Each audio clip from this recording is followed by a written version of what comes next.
Volvemos al tema del protocolo para la interrupción legal del embarazo. Tenemos dos invitadas en el piso, las vamos a presentar. Son, en este caso, Violeta Ailes Tortolini, que es integrante de la campaña nacional por el aborto legal, y Agustina Ramón Mitchell, abogada de CEDES, que es el Centro de Estudio de Estado y Sociedad. Violeta, Agustina, bienvenidas. ¿Cómo están? Muchas gracias. Buenas tardes. Estamos en vivo para todo el país. Hay mucha gente que está escuchando mucho sobre el tema, pero no tiene claro cómo fue la resolución que por ahora está en vigencia y que sería derogada mañana. En 2007 se aprueba el primer protocolo de interrupción del embarazo, pero las causales permitidas para interrumpir el embarazo, que es en caso de peligro para la salud, peligro para la vida de la mujer embarazada o en casos de violación, existe ya en el Código Penal desde 1922. Lo que pasaba es que no se accedía a esto. Entonces, muchos ministerios de salud, incluido el Ministerio de la Nación, pero también de varias provincias, frente a esta situación de judicialización, obstáculos, elaboran estos protocolos, ¿sí? El primero fue en 2007. Que tuvo varias actualizaciones, que es algo usual que ocurra con los protocolos, claro, porque cambia la evidencia, cambian los estándares. Entonces tuvimos una actualización en 2010, otra en 2015 y esta en 2019.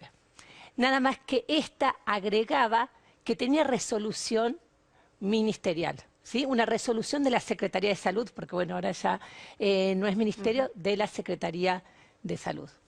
¿Creen que ese es el punto por el cual deciden de alguna manera dar de baja, derogar este protocolo? Bueno, hay varios puntos que son importantes. Ese es uno, sin lugar a dudas, y en realidad lo importante es que el protocolo ahora tenga rango ministerial, cosa que no había sucedido hasta el momento, posibilita que todas las provincias que hoy no cuentan con protocolos o que tienen protocolos que no se adecuan al fallo FAL de la Corte Suprema y que por tanto son restrictivos, deban aplicar este nuevo protocolo nacional. Por lo tanto, la derogación de esta actualización en realidad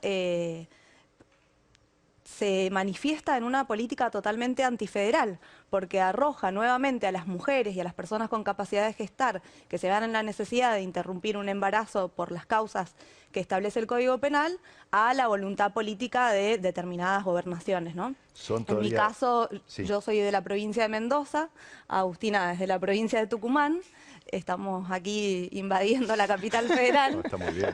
Y en nuestras respectivas provincias no existen protocolos. ¿Y son muchas, además de Mendoza y Tucumán, las provincias donde todavía no se puede aplicar el protocolo, pese a que, como ustedes recuerdan, es de 1921? No, no son muchas, y esto es una buena noticia en el último tiempo, que ya muchos servicios de salud tienen estos protocolos. Insisto, son pocas, Mendoza, Tucumán es una de esas.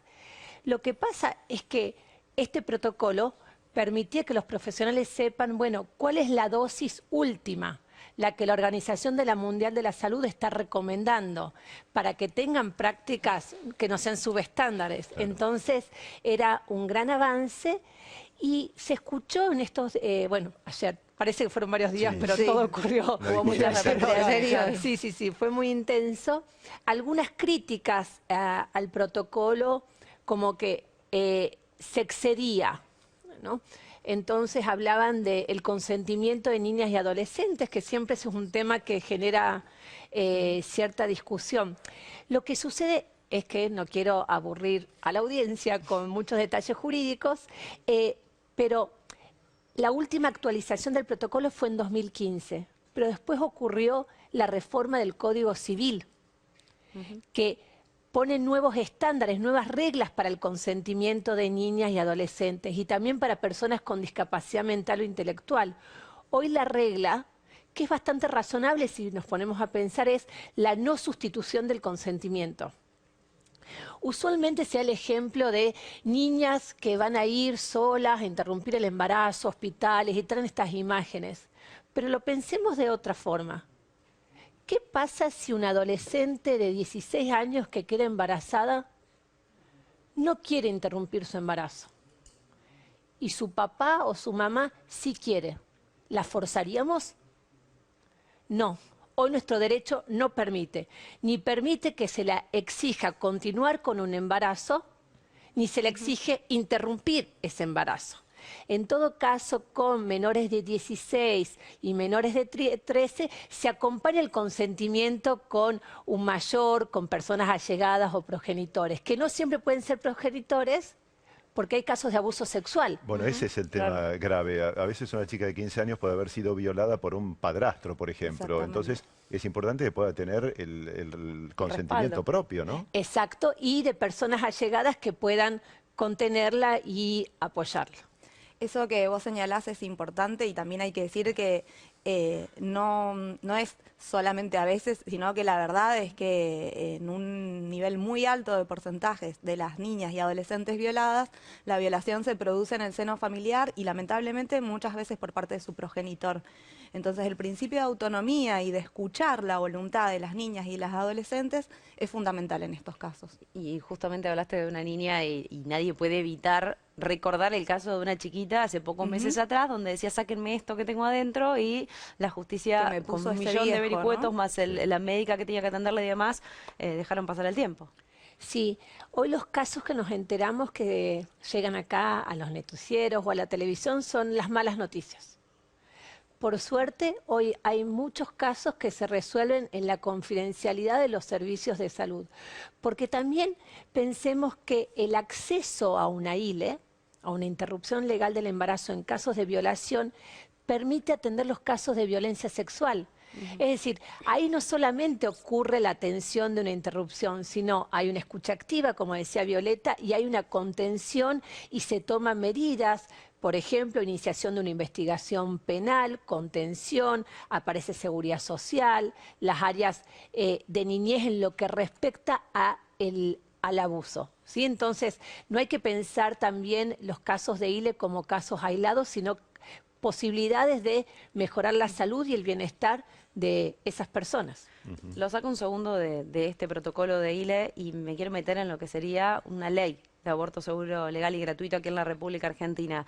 Habló el presidente electo de la posibilidad de presentar un proyecto y que para él tiene que estar despenalizado. ¿Creen que falta menos para tener una ley de aborto seguro y gratuito aquí en la Argentina, o que todavía no está preparada, no la sociedad, pero sí el sistema político para tener otra discusión como hubo ya hace un año atrás? Bueno, desde la campaña creemos que la sociedad está preparada hace mucho tiempo y que además los derechos deben ser parte de nuestra legislación. Las declaraciones del presidente electo en algún momento han sido ambiguas y en otro momento ha sido más explícito. De todos modos, un poco el planteo en una primera instancia fue dar un primer paso en torno a la despenalización para luego poder pensar en la legalización. Y finalmente hace poco hubo declaraciones que decía que estaba pensando en la presentación de un proyecto por parte del Ejecutivo. Desde la campaña hemos presentado nuestro propio proyecto, el cual presentamos hace ya muchos años y esta es nuestra octava presentación. Es un proyecto que ha sido discutido federalmente, colectivamente, incorporando todos los aprendizajes de todos estos años y por supuesto consideramos que es el mejor proyecto de ley. Quisiéramos conocer cuál es el proyecto y por qué la necesidad de un proyecto distinto y en todo caso ya poder discutir en concreto sobre una propuesta política. De igual forma, nosotras siempre vamos a seguir exigiendo el cumplimiento de un derecho, ¿no?, que es la autonomía de las mujeres y las personas con capacidad de gestar, el derecho de interrumpir un embarazo no deseado. Sin duda es un avance enorme. Ya fue un avance tener el año pasado el debate, la habilitación presidencial y tener el debate. Creo que eso fue un proceso pedagógico. Me animo a decir que fue el proceso parlamentario más pedagógico de la historia argentina por la cantidad de información. No solamente se discutía en el Congreso, les habrá pasado a ustedes, en los programas de televisión, en la casa, en las escuelas. Realmente fue muy educativo. Entonces, si ya estábamos preparados, ahora lo estamos más. Quizás para quienes nos están escuchando, y quizás estamos dando por sentado que todo el mundo sabe, y quizás no, lo que nosotros tenemos ahora es un sistema de causales. El aborto está permitido en estos supuestos que mencioné al inicio. Un proyecto como el que está proponiendo el presidente electo y la campaña, en principio sería permitir despenalizar y legalizar el aborto en las primeras semanas del embarazo y después de esas 12 semanas en caso de peligro para la salud o violación. ¿Por qué es importante esto? Porque muchas veces algunas médicas y médicos, cada vez son menos, por suerte, se arrojan la decisión de esto no es suficiente peligro. O no sé si hubo una violación. Entonces se está sometido a la discrecionalidad, que en muchos casos se convierte en arbitrariedad médica. Y que además que es un modelo, un régimen que está en la casi totalidad de los países europeos, está calado en Uruguay, está en la Ciudad de México. Entonces no hay nada extraordinario, sino en algún punto es adecuarse al siglo XXI, ¿no? Hemos tenido desde el regreso a la democracia varias adecuaciones legislativas, seguir insistiendo que no es cada persona la que va a decidir qué hacer con un embarazo, que es algo tan íntimo y que uno puede sentir desde el día 1 que está esperando una hija o un hijo, o sentir, sáquenme esta cosa, por favor. ¿Quién es el Estado? Un senador suelto por ahí, el que está por decidir. Entonces, esa es la discusión que tenemos y esperamos tener el año que viene nuevamente. Bien, Sí. Agustina, Violeta, muchísimas gracias. A Gracias. ustedes. Con ellas nos vamos a otra pausa en el Noticiero Central. Enseguida venimos con este tema.